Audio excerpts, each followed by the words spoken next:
அமெரிக்காவில் பிரபல வணிக நிறுவனமான வால்மார்ட் விநாயகர் உருவம் பொறித்த உள்ளாடைகள் மற்றும் காலணிகளை விற்பனை செய்ததற்கு கண்டனங்கள் குவிந்து வருகின்றன.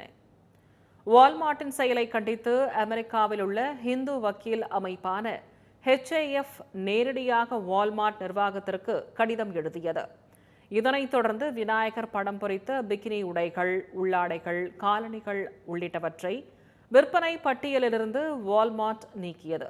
முன்னதாக 2019 இந்து கடவுள்களின் உருவங்களை கொண்ட தரை விரிப்புகள் மற்றும் கழிவறை கவர்கள் அமேசானில் விற்கப்பட்டதும் அதற்கு மிக கடுமையான எதிர்ப்புகள் எழுந்ததும் குறிப்பிடத்தக்கது.